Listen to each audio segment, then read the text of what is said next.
Salut tout le monde, bienvenue à ce cours virtuel en direct de mon congé. On commence un nouveau chapitre aujourd'hui sur le cercle. Donc on va commencer avec quelques rappels, donc des choses que vous savez déjà probablement sur le cercle ou que vous avez oubliées, donc je vais vous les rappeler. Premièrement, la définition d'un cercle. Un cercle, c'est l'ensemble des points qui sont à la même distance d'un autre point qu'on appelle le centre du cercle. Tu sais, si je dessine un centre de cercle comme ça, puis je décide d'une longueur, 2 cm, ok, que je mesure comme ça, mettons, ça mesure 2 cm, puis je fais un point là, ben, je peux mesurer cette longueur-là de 2 cm dans toutes les directions, ok?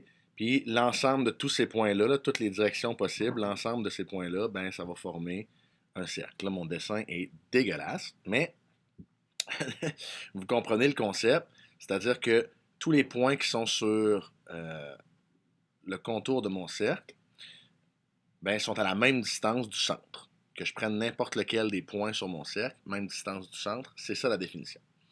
La longueur de la droite formée par ces points-là, ça s'appelle la circonférence, c'est le périmètre du cercle dans le fond, ce qui veut dire que la longueur ici c'est la circonférence.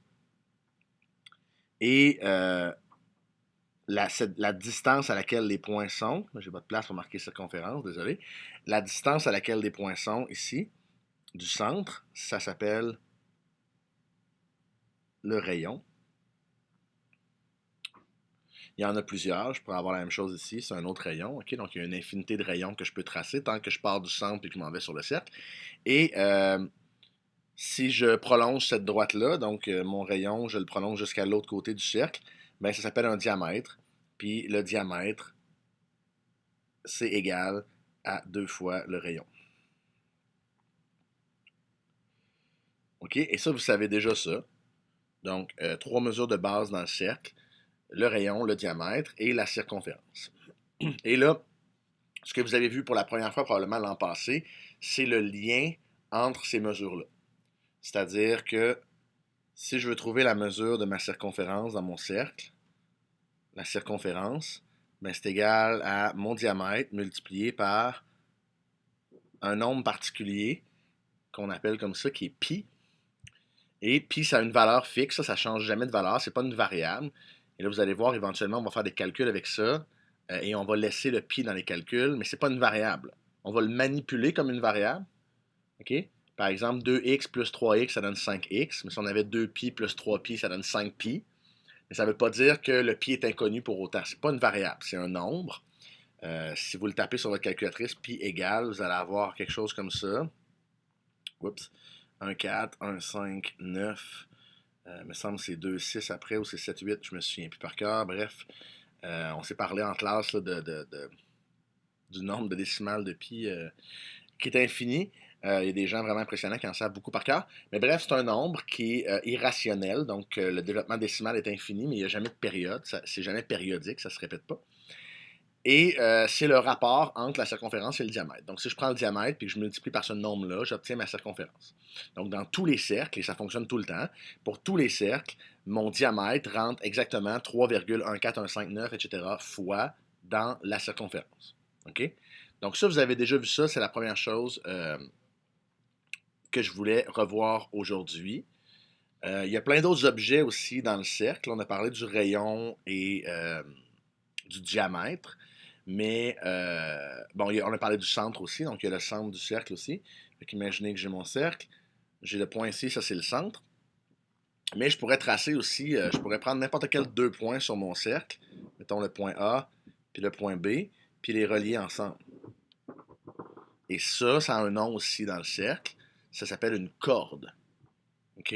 Donc, si j'ai un segment qui relie n'importe quel deux points sur mon cercle, puis ça pourrait être d'autres points, là, je pourrais avoir le point C ici, puis BC reliés ensemble, c'est une autre corde, ok? Donc, il y a une infinité de cordes que je peux dessiner comme ça dans mon cercle. Imaginez, je fais D ici aussi, CD, c'est une autre corde. Donc, tous ces segments-là s'appellent des cordes.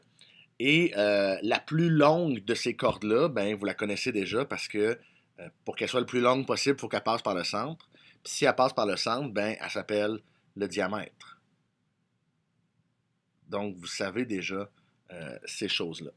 Là, je sais que c'est mentionné dans les notes que vous allez recevoir, mais tout ce que je fais là, vous avez des illustrations de ça avec les définitions des mots dans le cahier, page 192, 194, 196, 198. Donc, si vous voulez retourner voir, avoir les définitions là, à portée de main pendant que vous faites vos exercices, c'est là que ça se passe. Dans le fond, au début de chacune des sections du chapitre 6 dans le sommet, vous avez tout ça. Donc, ça s'appelle des cordes, ça s'appelle le diamètre. Et on le fait plus, on vous le fait plus tracer là, avec un compas puis tout ça, mais il faut que vous le sachiez quand même. Sachez que si je vous donne un cercle, puis je vous demande de retrouver son centre parce que je vous le donne pas, puis vous voulez savoir il est où le centre de ce cercle-là, ben vous pouvez vous tracer deux cordes, n'importe lesquelles, ok? Disons ces deux cordes-là, et vous allez chercher le point milieu de la corde, puis vous tracez la médiatrice. La médiatrice, c'est le segment qui est à 90 degrés ici comme ça, puis vous tracez la médiatrice de l'autre qui est à 90 comme ça. Et le point de rencontre de ces deux médiatrices-là, ça va être le centre de votre cercle. OK? Vous avez ça à la page 194 dans le sommet si vous voulez revoir.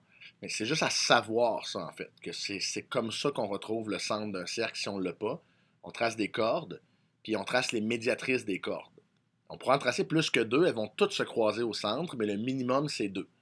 On pourra en tracer une troisième, mais ça ne sert à rien. Elle va passer à la même place. On va trouver le centre pareil. Donc, ça en prend deux pour trouver le centre d'un cercle. Donc, voilà pour corde et centre du cercle avec les médiatrices. Autre chose que vous avez vu l'an passé, c'est les secteurs de disques. Donc, là, j'ai dit disque. Des fois, je dis cercle. Premièrement, on va voir la différence entre les deux. Donc, si je trace ceci comme ça, la ligne que j'ai tracée, en fait, cette ligne-là qui est bleue, là, ça, c'est un cercle. OK? Si je parle, non, on dirait que j'ai écrit CERD. Ça, c'est un cercle. Le disque, ce serait représenté par la région à l'intérieur du cercle. Donc, si je venais colorer comme ça l'intérieur de mon cercle, ça représente un disque. Donc, ce qui est en rose, ça, c'est un disque. Donc, quand j'utilise le mot disque, je veux dire la surface à l'intérieur. Le mot cercle, ça représenterait juste le contour. C'est ça la nuance. Ceci étant dit, dans le langage courant, on va utiliser cercle pour dire disque des fois, puis disque pour dire cercle. C'est pas la fin du monde, mais dans une situation d'évaluation ou dans une situation formelle où je vous l'écris, il faut faire la distinction. Si je dis disque, je veux vraiment dire si j'écris dans un examen disque, je veux vraiment dire la surface. Si j'écris cercle, je veux vraiment dire la longueur, donc une dimension, c'est un trait de crayon. Mais ça se peut qu'en classe, je dise l'aire du cercle, par exemple. Ça n'aurait pas de sens pour vrai, mais ça se peut qu'on confonde les deux, puis c'est pas la fin du monde non plus. Fait que de manière formelle, le cercle, c'est vraiment juste la ligne du contour et le disque, c'est la surface intérieure. On pourrait séparer notre disque ou notre cercle avec deux rayons. Donc, si je trace deux rayons, n'importe lesquels, disons comme ça, ce que je viens de former, c'est ce qu'on appelle un secteur. Donc, la région ici, ça s'appelle un secteur. Et la partie au bout du secteur, la portion de circonférence que j'ai mis en orange, ça s'appelle un arc. Et ça, vous devriez déjà le savoir. Encore une fois, mes notes sont un petit peu confuses. Ici, là, il y a plein de choses, mais si vous voulez retrouver ça, page 196 dans le sommet, tout est là. Donc ça, ici, ça s'appelle un arc. Et l'arc de cercle, dans le fond, on peut donner sa mesure de deux façons. OK? Un arc, on peut le mesurer soit en centimètres, dans le fond, ou en distance. Là, j'écris centimètres, mais ça peut être n'importe quoi. Ça pourrait être des mètres, des décimètres. Ou en degrés. OK? Fait que par exemple, je pourrais dire que mon arc, c'est 1,4 cm. Ou par exemple, je pourrais dire que mon arc, c'est un arc de 35 degrés. Dans les deux cas, j'ai mesuré la même chose. J'ai mesuré un arc, mais on peut donner sa mesure de deux façons différentes. Et la mesure en degrés, la mesure en centimètres d'un arc, c'est assez simple. C'est-à-dire que c'est la mesure, c'est la distance que ma ligne a. Mais la mesure en degrés, pardon, c'est la même que l'angle au centre ici. Fait que si j'ai un angle ici que je vais dessiner en vert, là, cet angle-là en vert, ben, il va donner la mesure à l'arc. Okay? Fait que si c'est un angle de 35 degrés, on va dire que l'arc mesure 35. Voilà, le secteur de disque, comme je disais, c'est l'aire délimité. Puis on va voir plus tard comment on peut calculer l'aire de ce secteur-là, parce qu'on va voir d'abord comment on peut calculer l'aire d'un disque tout court, okay, comment ça fonctionne, on va voir ça plus tard. Mais pour l'instant, sachez que la distinction entre disque et cercle, et qu'à partir d'un secteur, ben, je peux parler soit de l'aire, dans le fond, si je trace deux rayons, j'ai formé un secteur. Le secteur, ça représente la surface, et l'arc, ça représente la longueur du bout. Donc, si je parle de disque, ben, je vais parler de secteur parce que les deux représentent des surfaces. Puis l'arc, ben, c'est une partie de la circonférence. Okay? Donc, le secteur, c'est une partie du disque. Puis l'arc, c'est une partie du cercle. Si on veut être têteux un peu. Et finalement, pour les rappels et ce qu'on sait du cercle, je vous ai parlé tantôt de comment calculer la circonférence d'un disque. D'un cercle, pardon. J'ai dit, vous voyez, j'ai utilisé disque alors que fallait que j'utilise cercle. Vous avez vu comment calculer la circonférence d'un cercle. La circonférence d'un cercle, ça se calcule en faisant diamètre fois pi. Donc, circonférence est égale à diamètre fois pi. Là, il faut savoir ça par cœur. C'est tout simple comme formule, mais vous ne pouvez pas, dans 3-4 cours, demander à votre prof c'est quoi donc la formule de circonférence? Dans 3-4 cours, là, il faut que ça se sache. Là, okay? Diamètre fois pi. OK?